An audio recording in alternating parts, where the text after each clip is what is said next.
tension points. Therapy dudes breaking through all the mess we wear till we find what's true. Psych philosophy, culture, we explore it all. Tension points, tension points.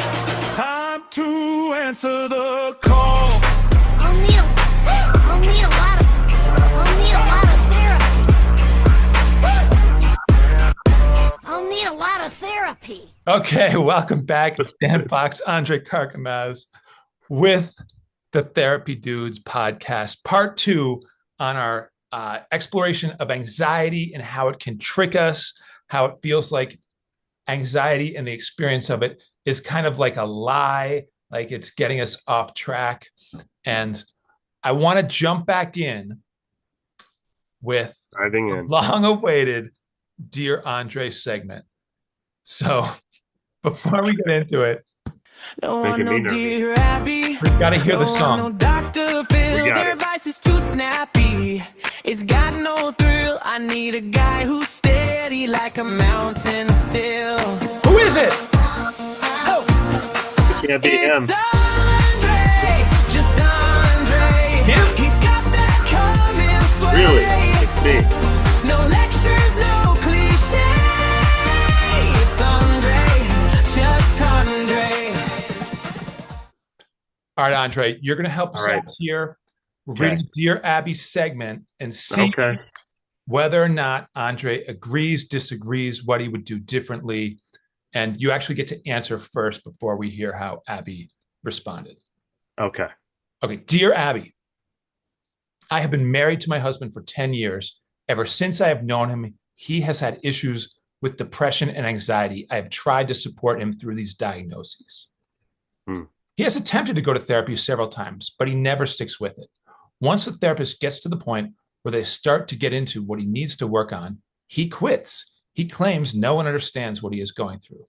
This has impacted every aspect of his life: sleep, eating habits, and his controlling attitude toward me. He also works out excessively, like 5 hours a day. It has affected his ability to enjoy life and his job. He takes a lot of time off of work, claiming he needs the rest, but he doesn't rest. He does other things. When I say he needs to go to work like everybody else, he gets mad. His employer is now on his case for excessive absences. He refuses to take responsibility and says his employer is targeting him. Nothing is ever his fault. There is always an excuse. This has greatly affected our marriage and his relationship with our 2 children, who really want their dad around, but he is not. I am a counselor. I see narcissistic tendencies in his behavior. I love him very much, and he has not always been like this. I do not want to quit on him, but I don't know what to do. I can't continue to live like this, and I need to help our children live their best lives. Please help. Andre, what would you tell this poor, living like a single parent mom in New Mexico? Well, clearly things aren't going to change. He doesn't see that he has a problem. Everyone else has a problem. And once we get to the point where we got to address the issue, he pushes the therapists away. According to her, that's her story. I don't know what's really going on. It's just based off what she's saying. But first off, when you get into a relation, I heard her say, I don't want to quit on him and I love him very much. Like that seems to be the reason why she's staying in it. And the question is, she says she needs to protect her daughters too. Yeah. Yeah. The question is, what is staying in the dynamic doing to protect her daughters? What is staying in the dynamic doing to support him see that there's a problem? Right. You know, like it doesn't seem like he's gotten any real consequences yet. He's on the verge with his job. But what is it about you that sticks with someone who is highly dysfunctional? And I don't know. Is this like a trauma bond? Is that what she's trying to say? Is this like codependency?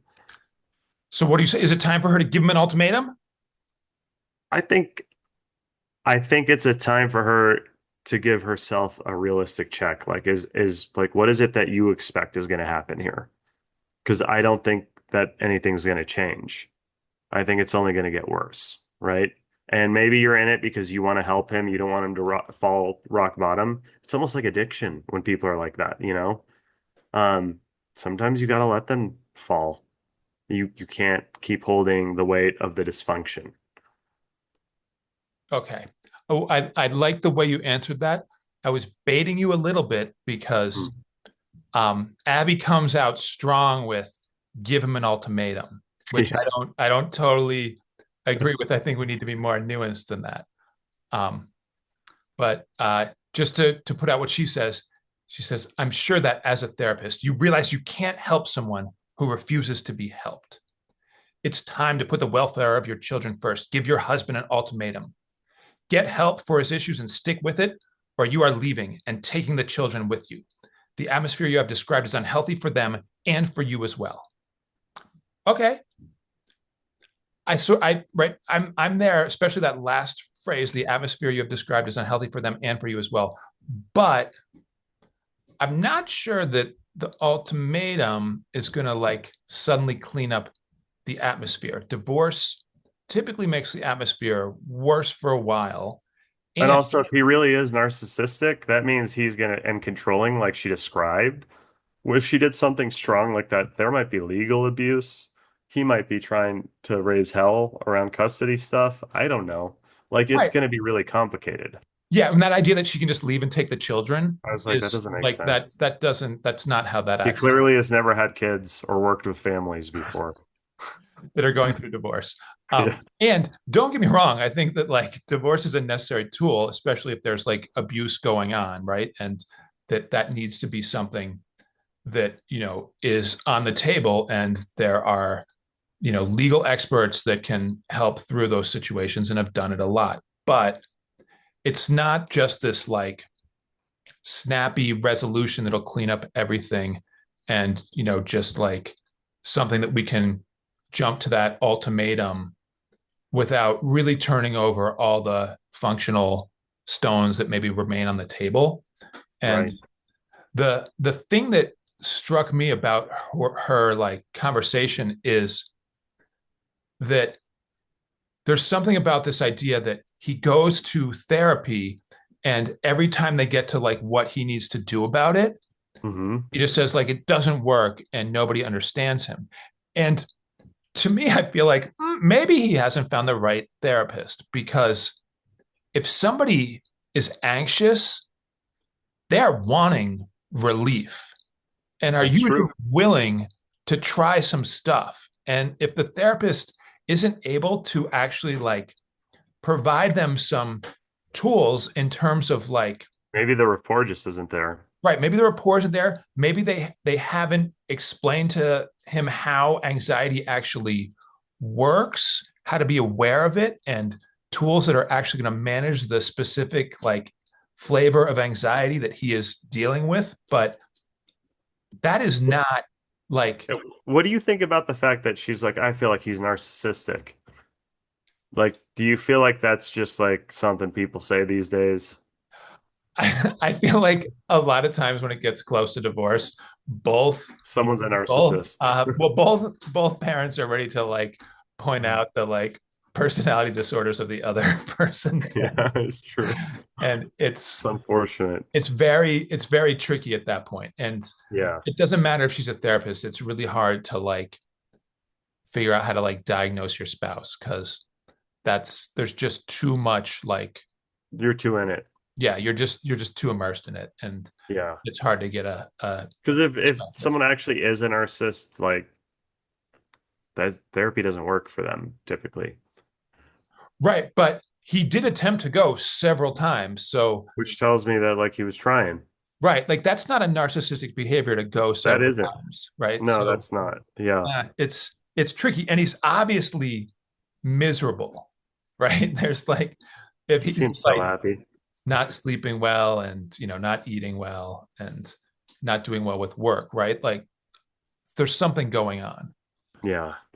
So sure, like we need to rule out a personality disorder, but I also feel like there's something about like finding someone who is really skilled in some aspect of like really managing anxiety in a way that is research based and works. And Yeah. that Like CBT, DBT, stuff like that can really help someone EFT, who's, yeah. yeah, really And stuck in there's that so many pocket of like thinking. there's newer things out there, right? There's TMS, which is like Yeah. the transmagnetic stimulation Yeah. therapy. There's ketamine assisted therapy that is I out. heard that's really good for depression.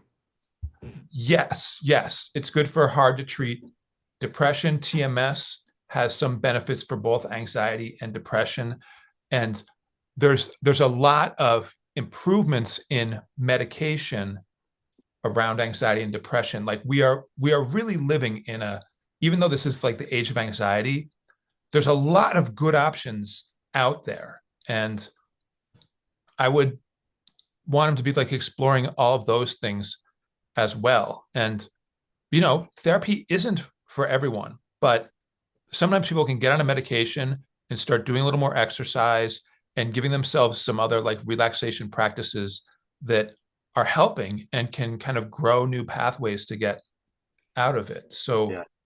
I don't know. I think that When you say it's a little therapy too isn't for simplistic. everyone, I agree. But what are the times you've seen that a client is just like therapy is not for them? Um, Because I've seen it too, and I've called it out. I But mean, I think oftentimes it's like people in their early adolescence, hmm at least in my clinical work, because I, hmm I do work with a lot of adolescents, and most of them are open to it, but some of them are like really kind of like aversive to trying the techniques, or even if we're trying to do some exercise in the office to like gain a little more self-awareness or practice something that's going to help to relax the nervous system, there's like a little too much ADHD energy and they can't quite get through it without sure. giggling or disrupting or getting distracted. And then I think it becomes kind of this coping mechanism to be like, this isn't for me. Mm. And I think also like some people like, that kind of talk thing just doesn't feel right. The dynamic doesn't feel right. And they may be Yeah. completely right that if they like, get out and go for a bike ride, they're going to feel better than if they go and sit in a therapist's office for an hour. And the the thing that I think is limiting about the bike ride is that that can be temporary relief, but it Could be a doesn't. coping skill. Yeah. Right. Yeah, you need to grow some capacity to like understand what's going on and how to manage it beyond just having this way to like alleviate it for an hour or two. Yeah. Every now and then I'll get a client who doesn't know why they want to go to therapy. Like they don't have a clear, and I'll be like, okay, well, we need to like there needs to be some like, and they'll show up to therapy and they won't want to. There won't be like much coming from them, and I'll let them know like this has only happened like a handful of times in all the years I practiced, but I've just been like, I think this is a waste of your time and my time. Like I don't know what we're doing here, but I don't want to waste your time or my time. Like some people can't talk because that's what they struggle with, but some people also are like, well, therapy is going to help me find myself or whatever it is, but they don't have like a presenting problem, you know? Right. Well, and one thing that I would like for at least the client in the Dear Abby example to know, as Mm, well as like pretty much everybody that I work with, is mm, that when we're dealing with anxiety and we're feeling anxious, it is absolutely not the case that there is something wrong with us. This is our brain doing exactly what it's wired to do. And we right. talked about one aspect of this in the previous podcast. I want to dig into the other one. The one that we talked about before was how we kind of hyper focus and record more deeply and remember more easily the negative experiences for like a survival mechanism, right? We want to like Yeah. hyper focus on those threats to make sure that we don't get like Eaton. destroyed by them Yeah. or like, yeah, eaten. And the second thing that we just learned, like in the 2010 to 2014 years, where we started looking at the electrical activity of the brain using fMRI machines in a Mm, very detailed 3D rapid imaging of it while somebody was awake and could give us, a report of what they were thinking or feeling at the time. mm, Right? We learned about the default mode of the brain, right? The thing that the brain goes to as an adult brain, not little kids, but once we've gone through adolescence, is that there's a background project that we always revert back to when there isn't something more interesting or captivating on a neurological level. We could be in the flow state with anything and we won't go default to this background project. But the default mode, the background project that we always kind of revert back to, intentionally makes us miserable. It's doing it on purpose. This is the brain doing its like fundamental task, which is to just ruminate about our list of things that get us distressed and to just cycle through them. And if we happen to somehow resolve the one on the top of the list, we just boop, go right down to the next one. There's yeah. no relaxation. We just, Goalpost is always moving. yeah, the goalpost is always moving. The list is always endless. And Mm, our brain, when it's not sufficiently captivated, entertained, distracted by something else, either internally or in our environment, it will default back to worrying about this stuff, not using our executive functioning problem solving skills to like break the issue down to manageable parts and to start like step by step designing a strategy to deal with it. Not at all, right? It's like wallowing in it. It's mm. just like making us feel miserable. And this is most often That experienced at night for people as they're like done with all the stuff for the day and it's sort of time to like wind down for sleep and we finally the put our brain's like, screens did we do away. everything though? And what about tomorrow? And what Right. about this thing? And what that person said? Yeah. Totally. Right. And especially if there's something big coming up the next day, we can consciously know like, oh geez, I need to get to sleep. This is important. But our brain is going to stay awake and just like worry, worry, worry about it. Yeah. So I think it's really useful for people that are experiencing anxiety to understand that this is the brain doing what it's designed to do. And if we deeply understand why it's designed to do that and how it kind of kicks into that default mode, we can start to develop some self awareness around when that's happening and also some strategies that work to pull it back out of that like stuck place. And one of the big enemies, I think, of developing strategies is that screens work really, really well for low level distress. Screens are like a digital pacifier, Yeah. and That's true. we can get soothed by them really easily for any kind of minor emotional discomfort. But if we haven't developed other strategies that really help us to like dig deep around more troublesome issues and process them or make a plan and journal about them to figure out what to do or talk to a friend about it or develop something that actually is longer than just like a short-term clicking distraction, we can really manage this distress in a much more comprehensive way. We want to have a well-practiced toolkit. And sure, our digital pacifier can be one of the tools, but once we have a few others in there, we'll see that like that digital pacifier is pretty limiting. It It is. There's a lot of other tools that really help us in ways that the digital pacifier can't touch. It's true. I feel like growing up, this is what I was kind of alluding to earlier. Growing up, like I was on the cusp of like cell phones and like I remember a Walkman like in high school and that was like so cool. And it Oh, would skip because you would be walking too fast or something. So you have to like slow down how much you're walking. But um I know for you that was like one of the revelations for your like adulthood, but for me I was a teen. Uh but the thing about it though is like I think that you had to be more present. I think we were living in a slower society. I think that when we were looking for distractions, they were more meaningful, they were more authentic, they were more aligned with like what we wanted. Because I don't think we're aligned with a lot of what we're doing these days. And I think that that incongruency also creates anxiety because we're not authentically doing anything we really want. If we're uh, addicted to screens, that is an addiction. That's not like, that's a compulsion. That's not like, this is what I want to do in my life. But like back in the day, like, yeah, we could play video games, but like you'd have to go and hang out at your house. You'd have to invite friends over if you wanted to play.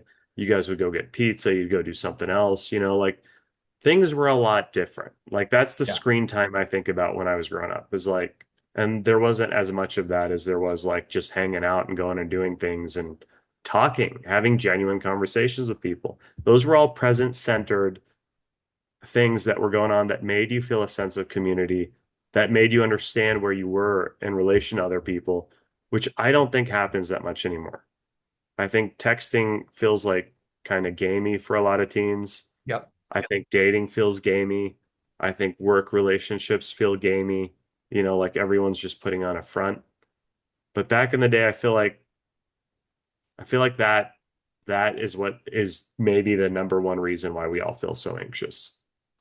I'm so with you. I think that there were like more experiences of just getting deeply connected with someone, and that most of the interaction took place in like real time, back and forth, face to face, as opposed to this kind of Right. asynchronous situation that you get with like text messaging or Right. posting what you're doing and having people like or not like it. It's very superficial.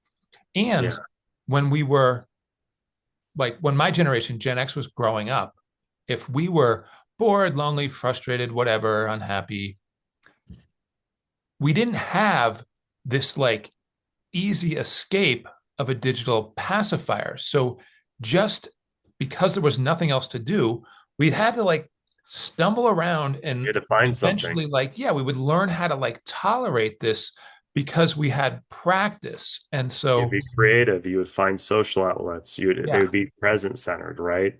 yeah, yeah. And there was no way to just tune out from the social world and just, play computer games or video games the whole time or just scroll and watch videos. That just wasn't there. So you would eventually just be like, all right, I guess like we'll be a little more social. And people were more social. It was easier to be social. There was less anxiety around that. And the idea of like ghosting just wasn't a No, thing because anybody you that you were couldn't do interacting that. with, you would see them regularly anyway, like at school or at work. So Yeah, that phenomena made people feel really bad. Like I heard it from all my female clients, all my male clients. It makes them feel expendable and like they're a commodity and like, their place in this world.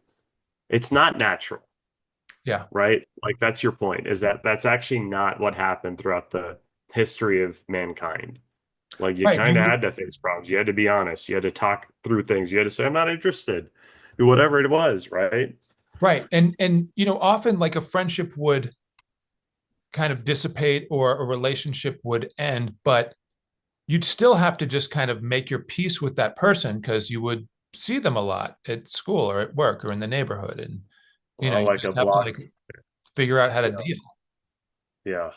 which was I think useful. And like that's nostalgic. It is what it is. Our world situation is not going to revert back to that. Well, But I just don't know if there's ever been a time in humanity's history where we felt so expendable, unless it was like slaves and the poor treatment that we've done over time.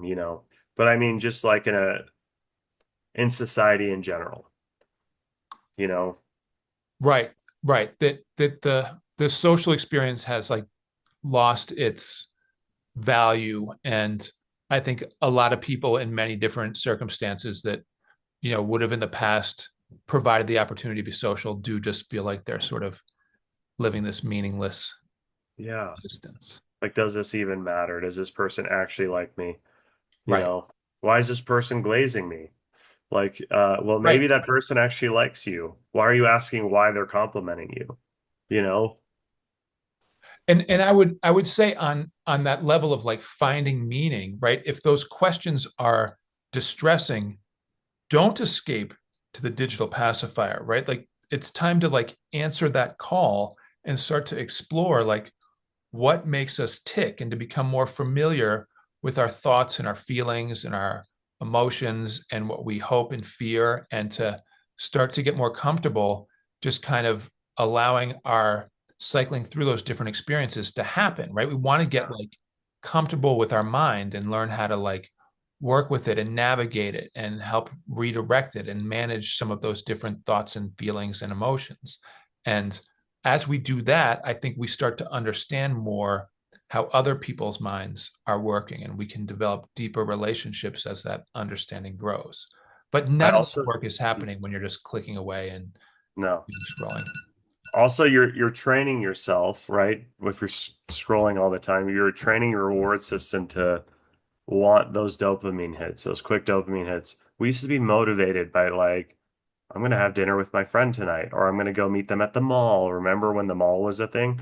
We're Yeah. like, there was like effort put in. You went and did it. You were motivated. You had like, Right. And the dopamine reward would be for something that was genuine because you'd actually be like connecting and growing social connections.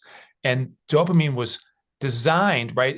It's our brain's reward for when we do something that is life affirming, that is like yeah, growing our yes. status or our security or whatever in We're life. just too much in our comfort. Now people like, I'll admit it, I'm even too much in my comfort. Someone will be like, I think we talked about this a few podcasts ago actually, but someone will be like, "Hey, you want to go do something?" I'll be like, "Yeah," but then if they cancel, I'm like, "That's better." I don't know if it's because I'm tired and overworked, but like, and it's not because I don't want to see them. I really want to see all the people I make plans with.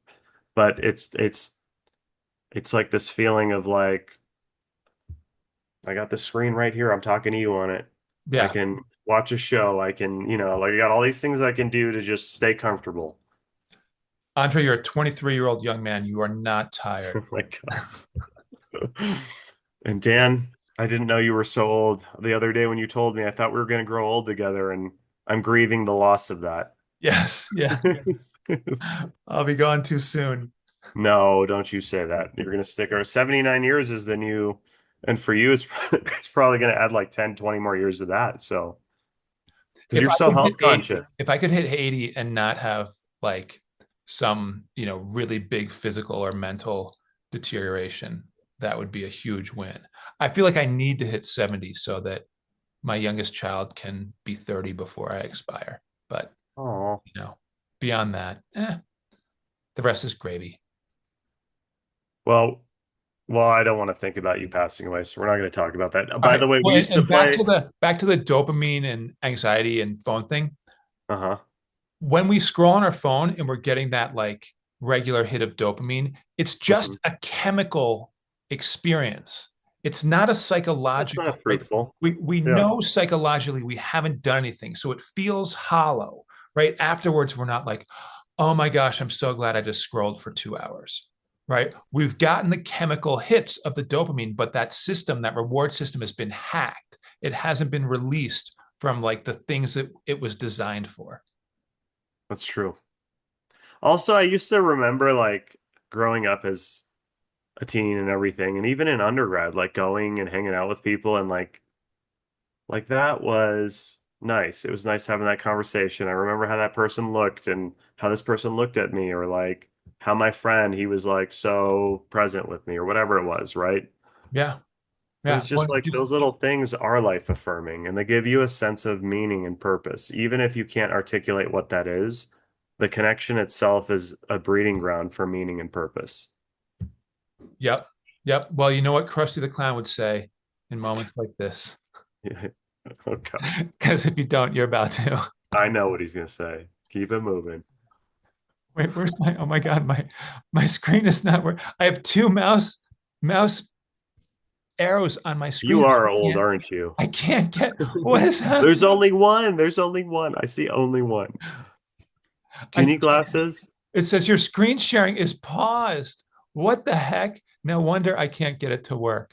All right. Oh, I'm gonna have to like reset the share so I can get this wonderful sound to happen. It's so okay. belated now.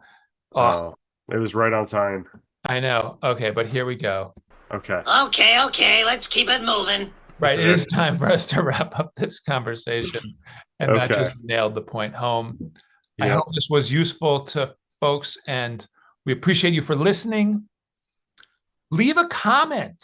That would be He so. really wants one. I really want to He comment. really wants one. If you've made it this far in the podcast, let us know. All right, we'll talk to you Make next Dan's time. day. It'll make my day. Thanks for listening. These are the tension points.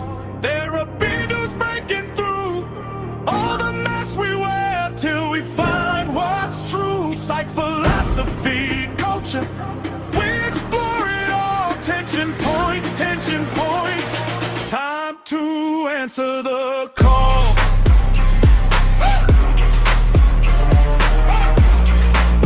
I'll need a lot of therapy.